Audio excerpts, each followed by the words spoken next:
హైదరాబాద్, సికింద్రాబాద్ జంట నగరాలకు తాగునీటి సరఫరాతో పాటు నిజాం సాగర్ సామర్థ్యం కోసం మంజీరా జలాశయం నిర్మించారు. ఆ తర్వాత వన్యప్రాణుల సంరక్షణకు అనువైన ప్రదేశం కావడంతో జలాశయం ప్రాంతాన్ని 1978లో అభయారణ్యంగా గుర్తించారు. ఇప్పుడు దీనికి రామ్సర్ గుర్తింపు కోసం ప్రయత్నిస్తున్నారు.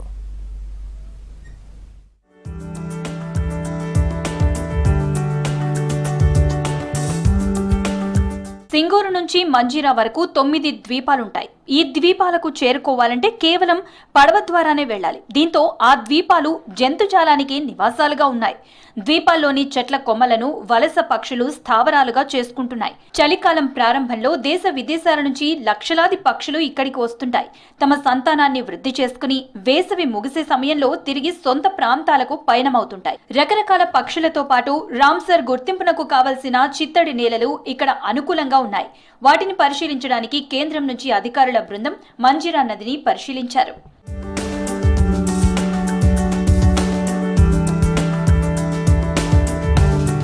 చిత్తడి నేలలు సంరక్షించి జీవ వైవిధ్యాన్ని పెంపొందించడమే లక్ష్యంగా 1971 ఫిబ్రవరి 2న ఇరాన్లోని రామ్సర్లో యునెస్కో ఆధ్వర్యంలో అంతర్జాతీయ పర్యావరణ ఒప్పందం కుదిరింది.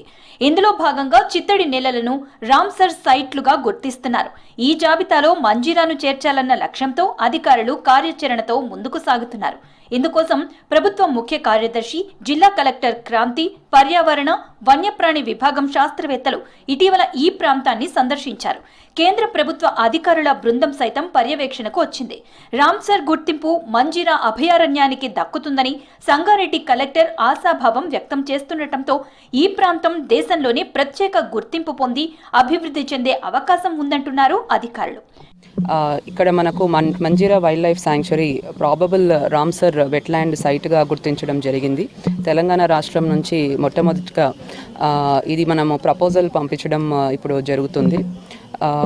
ఈ మంజీరా వైల్డ్ లైఫ్ శాంక్చురీ అన్నది మంజీరా నదిలో మొత్తం ఒక 9 ఐలాండ్స్ 550 ఎకరాల వరకు కూడా నది మధ్యలో 9 ఐలాండ్స్ ఉన్నాయి.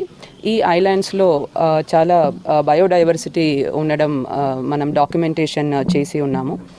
దీంట్లో ఆల్మోస్ట్ ఒక 300 బర్డ్ స్పీసీస్ ఉన్నాయి. దాంట్లో 162 స్పీసీస్ వరకు నేటివ్ బర్డ్ స్పీసీస్ ఉన్నాయి అండ్ మిగతావి మైగ్రేటరీ బర్డ్ స్పీసీస్ ఉన్నాయి. వివిధ దేశాల నుంచి, హిమాలయాస్ నుంచి కూడా ఇక్కడ వింటర్ సీజన్లో ఇక్కడికి రావడం జరుగుతుంది. అలానే సమ్మర్ సీజన్లో ఇది బ్రీడింగ్ ఆఫ్ బర్డ్స్కి చాలా ఇంపార్టెంట్ సైట్ ఉంది. అలానే ఈ వైల్డ్ లైఫ్ శాంక్చురీలో ఎన్నో రకాల క్రొకడైల్స్ కూడా మనకు ఉన్నాయి. డిఫరెంట్ ఫిషరీస్ సంబంధించి కూడా డిఫరెంట్ వెరైటీస్ ఉన్నాయి. మంజీరా అభయారణ్యంలో 303 రకాల పక్షులు ఆవాసాలు ఏర్పాటు చేసుకున్నాయి. దాదాపు 117 రకాల కంటే ఎక్కువగానే వలస పక్షులు ఇక్కడికి వస్తుంటాయి. 14 జాతుల ఉభయచరాలు ఇక్కడ సంచరిస్తున్నాయి. 57 రకాల జాతుల చేపలు మంజీరా నదిలో జీవిస్తున్నాయి. నదీ పరివాహక ప్రాంతంలో సుమారు 32 రకాల సీతాకోక చిలుకలు కనువిందు చేస్తున్నాయి. గవర్నమెంట్ ఆఫ్ ఇండియా నుంచి జాయింట్ సెక్రటరీ గారు డాక్టర్ సుజిత్ బాజ్పేయి గారు కూడా రావడం జరిగింది. తర్వాత సెక్రటరీ లీనా నందన్ గారు కూడా వచ్చారు. ఇక్కడ రాలేదు కానీ వారు కూడా అష్యూరెన్స్ ఇచ్చారు. ఈ రామ్సార్ సైట్స్ కింద తెలంగాణలో ఇప్పుడు ఒక్కటి కూడా లేదు ప్రస్తుతంగా. కాబట్టి మనం కూడా ఎక్స్ప్లోర్ చేసి మీ ప్రపోజల్స్ పెడితే కానీ మేము వాటిని అప్రూవ్ చేస్తామని చెప్పడం జరిగింది. అతి త్వరలో ఈ అభయారణ్యాన్ని సుందరంగా తీర్చిదిద్ది పర్యాటక ప్రేమికులకు అందుబాటులోకి తీసుకువస్తామని జిల్లా అధికారులు అంటున్నారు.